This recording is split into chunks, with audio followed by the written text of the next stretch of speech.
All right. So we're hitting about the 20-minute mark, which is pretty nice for an hour-long stream. So I'm proud of the pace I'm taking.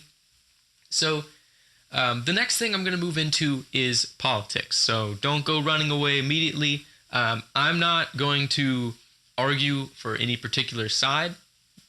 Specifically in this election, I'm not too happy with either side, but um, this is going to be as objective as possible. But so I'm actually gonna get rid of the paint window for a second, just so I can be a little bit more intimate, I guess. So the reason that I want to talk about politics is because there's a large trend that I tend to see, and it's not new for this generation, but it is something that's amplified in this generation. And so that is the the trust, whether it be subconscious or very consciously, the trust that is given towards the media and the social media when it comes to providing information about political candidates.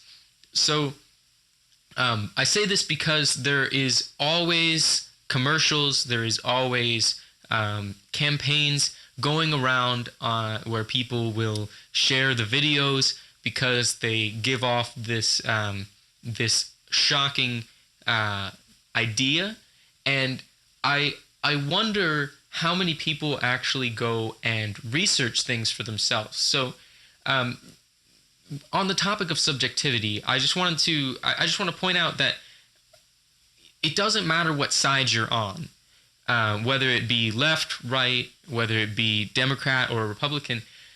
Both sides skew the results that they are providing to, and I don't mean physical results when it comes to vote counts, and I know there's always arguments about that, but the thing is, like, when people provide statistics to you or when they provide stories about specific people, you have to remember that all of this information that you are receiving is subjective. And so there's a couple key points that I want to establish. First off, a lot of people, when they see that their friends on Facebook or on their followers on Twitter, I guess the people they are following, when they start posting things from the opposite perspective of what you tend to, what the people that are viewing them tend to agree with, a lot of people will either unfollow or unfriend these people or mute them from their stream of updates. And I understand that. Now, people don't necessarily want to see the bull crap that the other side is putting out. But the thing is, if you never get the other side, if you never get the perspective from the other side, how do you know that you are right? And so I feel like, so I've experienced this. I have a lot of people that are posting things that I don't necessarily agree with. And sometimes it shocks me who posts these things. But I try to make it a point to never, like, unsubscribe whatever social media platform you are using, to never unsubscribe from these people, because I need a source of the other side's information to validate my point. And it's always important to understand that you can be wrong. Now, that doesn't mean that that's not a open invitation to believe that you are correct and the other people are wrong because it's possible they could be wrong. You have to remember, you have to think about this individually when it comes to something so subjective. So you have to understand that the first thing you have to just get through your mind is that it is possible you are wrong. Now, through rigorous arguments, through validated sources, you can prove that you are right. But at the same time, there are a lot of situations in politics where there isn't necessarily one correct answer. And so what happens when people tend to pick sides, when they go diehard Republican or diehard Democrat, or perhaps picking a libertarian or a third party. It's just sad to see that these people so blindly pledge their allegiance to these individual groups of ideologies, and so it just don't be another statistic that is being controlled by those people providing the information.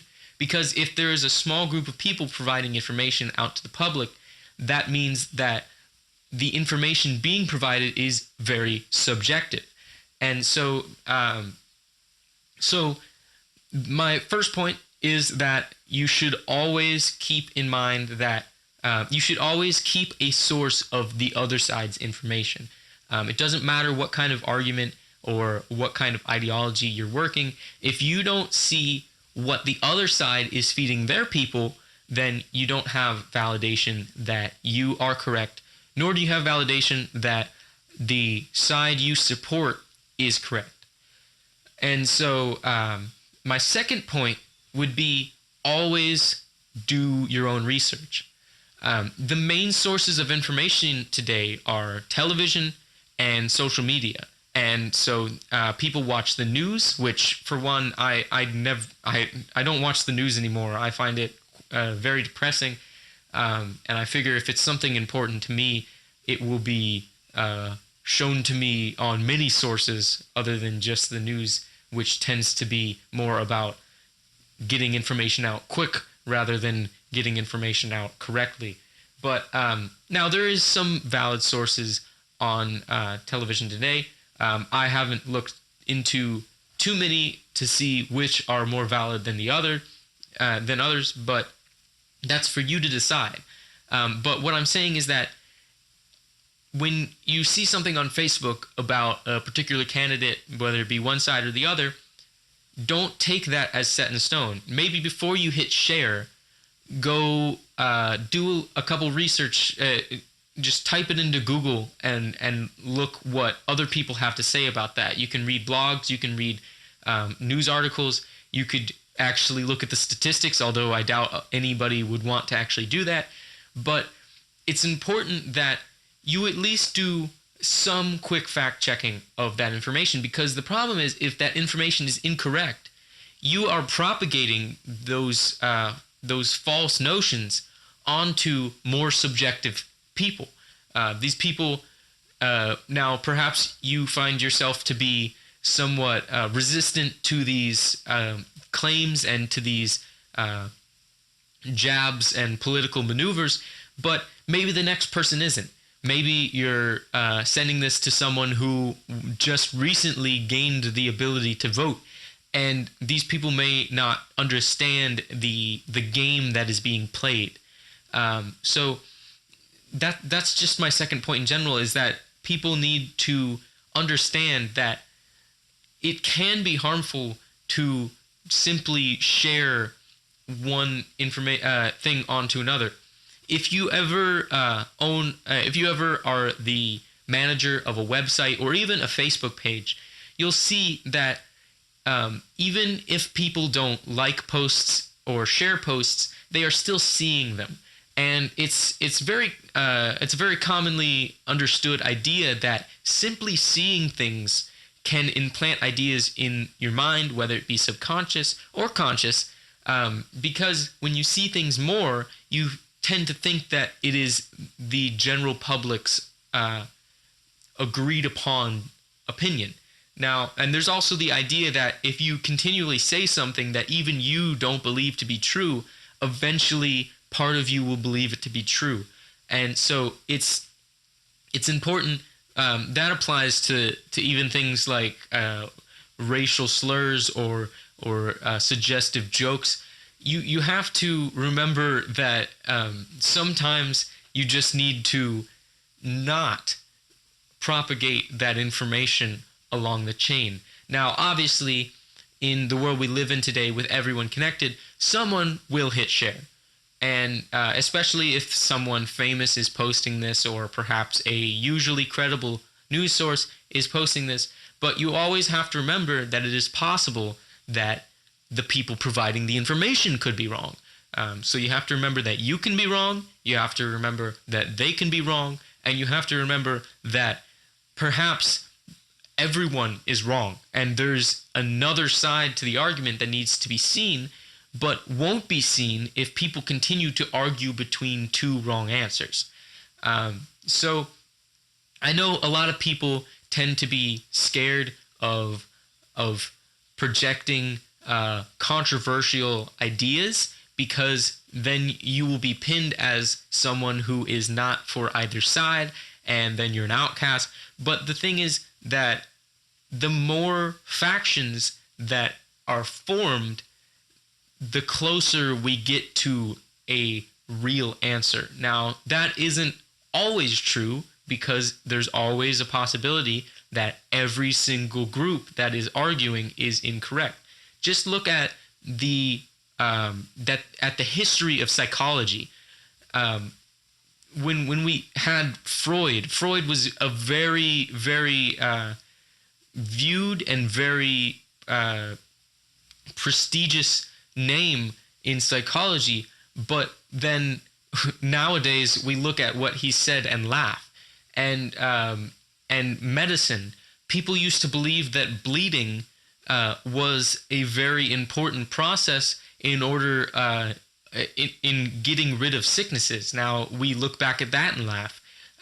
So time is always changing ideology, and it's important that we are looking for the next step in that ideology so that we are not stuck in the past. And so sometimes having a dual party system may be stunting the growth, because instead of looking for new options, we're simply choosing between the lesser of two evils. Now, I will mention that in a presidential election, there is some moral question to whether or not you should choose between the lesser of two evils, or look for a better option to throw your vote to. Because if you do throw your vote to a third option, then the problem with that is you could be taking away from the lesser of the two evils possibility of being elected, and give the election to the greater of the two evils. And so now this is a question that you need to play around with, because if that third option begins to gain traction, then you do need to throw your support to them, so that that traction can build into something that would possibly give them the election. And so this is something that is very opinionated, because you need to subjectively gain an understanding of where that threshold is. Like I said, I'm not going to give my particular opinion, just to keep this as general and arbitrary as possible. But I think that these points are very important to understand, because a lot of people in society, with social media being so intricately intertwined into our everyday life, just think that these stories being passed around are harmless. And so I just want to say, just make sure that you're keeping your eyes open and your mind open to the possibility of change. So that's it for my spiel on politics. I'm going to be transitioning into my random drawing topic of the day. And I figured the other day that I should probably be crossing out the ones that I'm using, but it's a little too late on this sheet.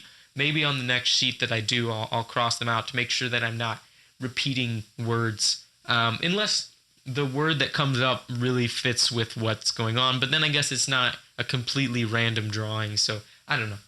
You can voice your opinions on that, but in the meantime, I'm going to take another drink of water and set up the screen here, so bear with me.